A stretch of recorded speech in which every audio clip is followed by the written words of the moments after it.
मैं जाट शूरवीर महाराजा सूरजमल बोल रहा हूं।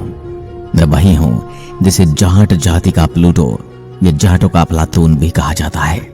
मैं वही सूरजमल हूं जिसके शौर्य और बहादुरी की गाथा उत्तरी राजस्थान के बच्चे बच्चे के मुंह से सुनने को मिल जाएगी। वही सूरजमल जिसके दादा चूड़ामन ने जोधपुर की राजकुमारी इंदिरा कुमारी को पठानों के बादशाह फर्रुखसियार के हरम खाने से बाइज्जत आजाद करा के वापस राजा अजीत सिंह को सौंपा था। मैं वही सूरजमल जिसने पानीपत के युद्ध में अहमद शाह अब्दाली से हारने के बाद मराठे वापस लौट रहे थे तो उनकी महिलाओं और बच्चों को शरण दी और काफी समय तक यहाँ रखा। मैं वही महाराज सूरजमल जिसने अपनी दूरदर्शिता का प्रयोग कर लोहागढ़ दुर्ग का निर्माण करवाया। मैं वही हूँ जिसने भरतपुर रियासत की स्थापना की। मैं वही हूँ जिसे ब्रजराज की उपाधि दी गई। मैं वही सूरजमल हूँ जिसने भरतपुर के जाट साम्राज्य को नई ऊंचाइयों तक पहुंचाया, जो उस समय भारत में किसी भी शासक के लिए करना लगभग नामुमकिन था। मैं वही सूरजमल हूँ जिसने अपने जीवन में 80 युद्ध लड़े और सभी में विजयी रहा। मैं आपको बताते चलूं कि वो सूरजमल भी मैं ही हूँ जिसने बागड़ों की लड़ाई में भारी बारिश के बीच 50 घाव होने के बावजूद अकेले ही 160 दुश्मनों को मौत के घाट उतार दिया था। आज मैं आपको बताऊंगा कि कैसे मैंने उस समय की सबसे शक्तिशाली रियासतों को धूल चटाई और संपूर्ण भारत में अपने नाम का डंका बजाया। मेरे शौर्य गाथा सुनकर आपका सीना गर्व से चौड़ा हो जाएगा। जिस दौर में मेरा जन्म हुआ उस दौर में राजपूत शासक टूट चुके थे और मुगलों से वे अपनी रियासत बचाने के हर संभव प्रयास कर रहे थे। मेरा जन्म 13 फरवरी 1707 को राजस्थान के ब्रज रियासत के महाराजा बदन सिंह के यहाँ हुआ। यदि आप भी राजस्थान के निवासी हैं तो मुझे कमेंट बॉक्स में लिखकर जरूर बताएं। मेरे कान आज भी राजस्थान का नाम सुनने के लिए बड़े उत्सुक रहते हैं। संयोग से ये इतिहास की वही तारीख थी जब मुगल बादशाह औरंगजेब की मृत्यु हुई थी। मेरे पिता का नाम बदन सिंह और माता का नाम रानी देवकी था। मेरे शरीर की अगर बात करूं तो मैं 7 फुट 2 इंच लंबा और मेरा वजन 150 किलोग्राम के साथ मैं दोनों हाथों में एक साथ तलवार चलाने में माहिर था। मेरे शासनकाल के दौरान 15,000 घुड़सवार एवं 25,000 पैदल सैनिक थे। जब मैं करीब 25 वर्ष का हुआ तब पिता बदन सिंह ने मुझे सोघरिया रुस्तम पर आक्रमण करने भेजा और ये मेरे जीवन का पहला सफल अभियान था। अब मैं आपको अभेद्य लोहागढ़ दुर्ग की ओर ले चलता हूँ। सन 1733 में मैंने लोहागढ़ दुर्ग का निर्माण करवाया, जिसकी दीवारें इतनी मोटी और मजबूत थी कि तोप के मोटे मोटे गोलों का भी इन पर कोई असर नहीं होता था। यह किला आयताकार जो 6.4 किलोमीटर के क्षेत्र में विस्तृत होते हुए दोहरी प्राचीर से घिरा हुआ है। इसकी भीतरी प्राचीर ईंट पत्थर की बनी हुई है और बाहरी प्राचीर मिट्टी की बनी हुई है। मिट्टी की प्राचीर पर तोप के गोलों का कोई असर नहीं होता था। यह किला इतना दुर्जय है कि कई मुस्लिम शासक यहाँ तक कि अंग्रेजों ने भी इस किले को जीतने के लिए 13 बार अपनी पूरी ताकत लगा दी थी। एक अंग्रेज अफसर लॉर्ड लेक जिसने इस किले को बारूद तक से उड़ाने की योजना बनाई, लेकिन तब भी वह इस किले का कुछ नहीं बिगाड़ पाया। इसलिए इस किले को अजयगढ़ का किला भी कहा जाता है। लोहागढ़ के चारों ओर एक गहरी खाई और मिट्टी का विशाल परकोटा किले के सुरक्षा कवच का कार्य करता है। किले के प्राचीर में 8 विशाल 40 अर्धचंद्राकार बुर्ज तथा 2 विशाल दरवाजे हैं। जब भी मैं इसकी ओर देखता हूं तो मैं अपने आप को गौरवान्वित महसूस करवाता हूं, क्योंकि हिंदुस्तान के इतिहास में एकमात्र किला है जो हमेशा से अभेद्य रहा।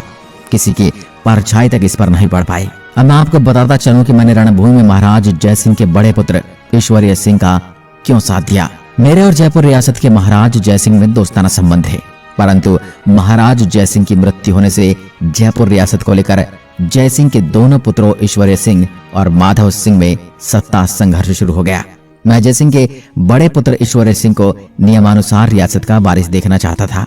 उधर उदयपुर रियासत के महाराज जगत सिंह के छोटे पुत्र माधव सिंह को रियासत का राजा बनने के पक्ष में थे।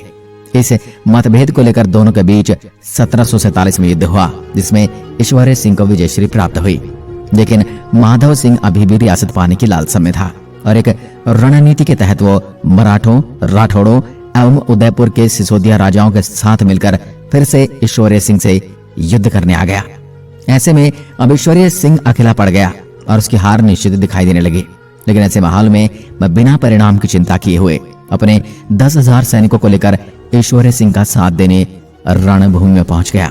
यह सवाल मेरे जिगरी दोस्त जय सिंह और मेरे आत्मसम्मान का था, लिहाजा मैं अपने हाथों में तलवार लिए वही युद्ध भूमि में दुश्मन के छक्के छुड़ाने लगा।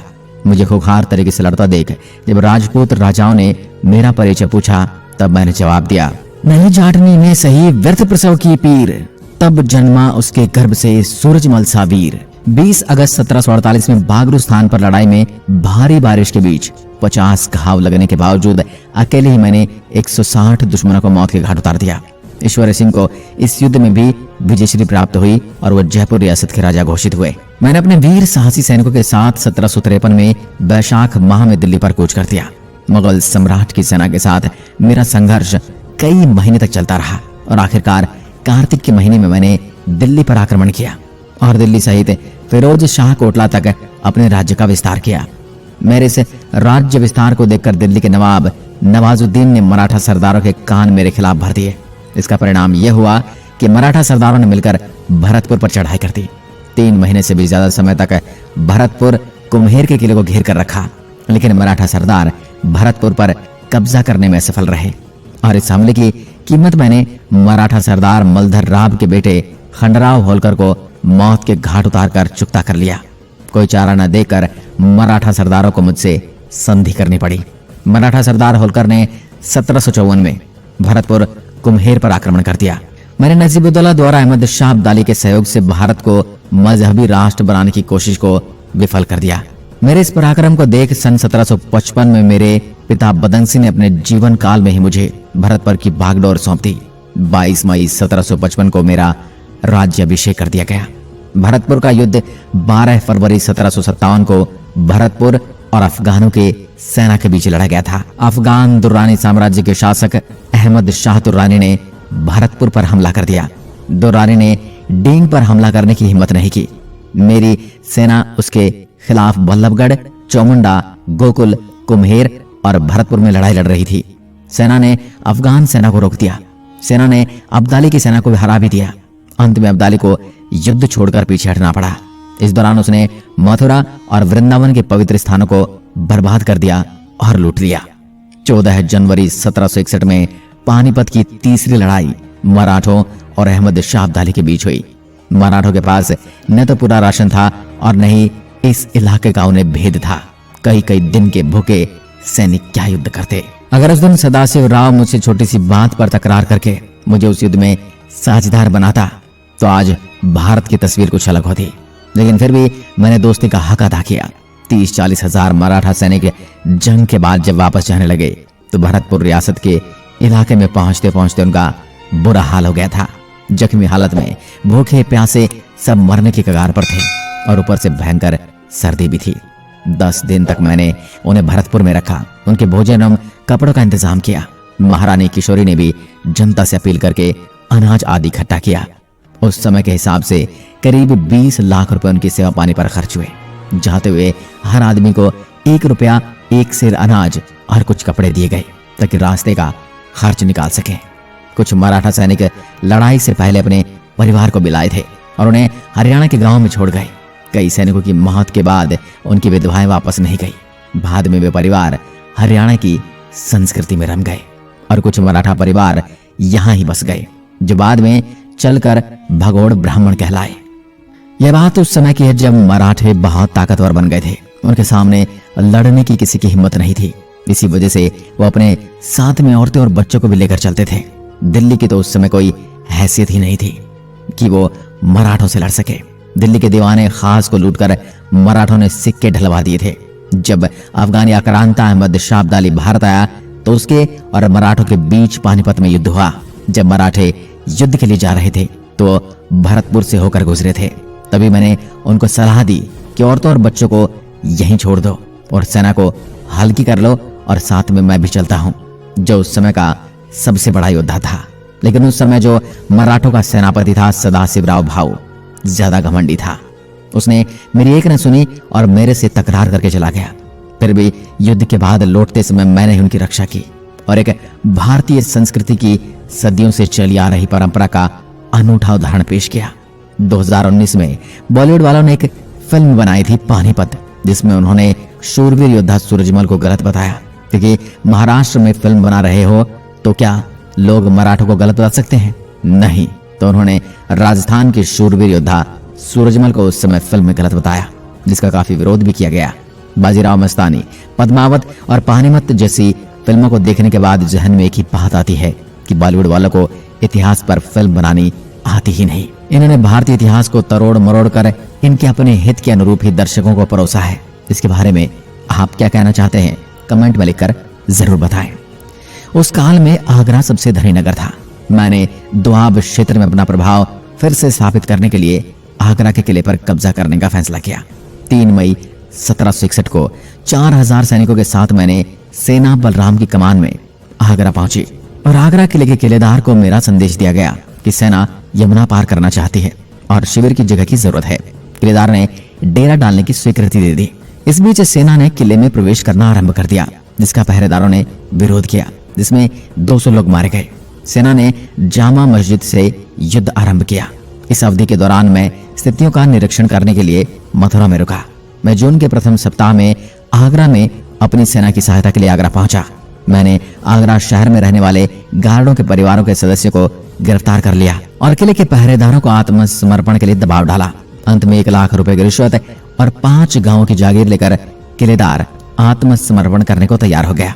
इस प्रकार 1 महीने की जब्ती के बाद मैंने 12 जून 1761 को आगरा किले पर कब्जा कर लिया। मेरे शासनकाल के समय जाट राज्य अपने सर्वोच्च शिखर पर था। मुगल शासन के मध्य मैंने भरतपुर को एक शक्तिशाली राज्य स्थापित किया। उस समय भरतपुर राज्य इतना शक्तिशाली हो गया था कि मुगल एवं अन्य राजनीतिक शक्तियां उसकी सहायता मांगने को आतुर रहती थी। सन 1763 में मैंने अपनी सेना सहित दिल्ली को चारों ओर से घेर लिया और मैंने अपनी सेना की एक टुकड़ी को किले पर गोले दागने का आदेश दे दिया। इस पर दिल्ली सेना को पीछे हटना पड़ा। कुछ वक्त के लिए युद्ध शांत हो गया तो मैंने अपनी सेना का निरीक्षण करने के लिए मैं मुट्ठी भर घुड़सवार अपने साथ लेकर चल पड़ा और इसी क्षण का फायदा उठाते हुए नजीबुद्दौला की सेना के घुड़सवारों की एक टुकड़ी ने मुझ पर चुपके से हमला कर दिया। अचानक से हुए इस हमले की वजह से मैं हड़बड़ा गया और देखते ही देखते मेरी शत्रु सेना ने मुझे चारों ओर से घेर लिया। 25 दिसंबर सन 1763 को 55 वर्ष की आयु में मैं नवाब नजीबुद्दौला के साथ हुए युद्ध में गाजियाबाद और दिल्ली के मध्य हिंदन नदी के तट पर मैंने वीरगति पाई। मेरी युद्धों एवं वीरता का वर्णन सूदन कवि ने सुजान चरित्र नामक रचना में किया है। तो दोस्तों, ये थी जाट शूरवीर महाराजा सूरजमल की शौर्य गाथा। हम तो उनके बारे में क्या ही कुछ बोलें, वो अपने आप ही एक महान योद्धा हैं। शाहदरा जो यमुना नदी के तट पर स्थित है, पर महाराजा सूरजमल की समाधि बनी है। महाराजा सूरजमल की अंत्योष्टि कृष्ण की पवित्र भूमि गोवर्धन में हुई थी। वहां पर बाद में कुसुम सरोवर पर छतरी बनाई गई। उनकी चारित्रिक विशेषताएं: पराक्रमी महाराजा सूरजमल एकमात्र जाट राजा थे। वे असाधारण व्यक्तित्व के धनी थे, जिन्होंने हमारे इतिहास के एक स्वर्णिम पृष्ठ की रचना की। वो अपने इतिहास में महाराजा सूरजमल को सिर्फ एक योद्धा बनाकर रख दिया है, जबकि वो एक योद्धा होने के साथ साथ एक नैतिक गुणों के धनी भी थे। उनका मानना था कि मानवता ही मनुष्य का एकमात्र धर्म है। उन्होंने एक राष्ट्र के रूप में भारत की कल्पना की और राष्ट्रीय एकता स्थापित करने में अपना जीवन समर्पित कर दिया। महाराजा सूरजमल किसानों को समाज का सबसे महत्वपूर्ण वर्ग मानते थे और उनका बड़ा सम्मान करते थे। उन्होंने व्यक्तिगत रूप से किसानों की समस्याओं को सुना और उस समाधान के लिए सुधारों की शुरुआत की। उनके नाम पर स्थापित कुछ संस्थानों में महाराजा सूरजमल इंस्टीट्यूट ऑफ टेक्नोलॉजी और महाराजा सूरजमल ब्रिज यूनिवर्सिटी भरतपुर शामिल हैं। 2019 की हिंदी फिल्म पानीपत में उनका किरदार मनोज बख्शी ने निभाया था। 1994 में हिंदी टीवी श्रृंखला द ग्रेट मराठा में उनके चरित्र को अरुण माथुर द्वारा चित्रित किया गया था। दोस्तों, महाराजा सूरजमल के बारे में आपके मन में क्या विचार है? कमेंट में लिखकर जरूर बताएं और 2 शब्द उनके सम्मान में अवश्य लिखें। साथ ही चैनल को सब्सक्राइब कर बेल आइकन दबाना न भूलें। एक बार फिर मिलते हैं, तब तक के लिए नमस्कार। जय हिंद, जय भारत।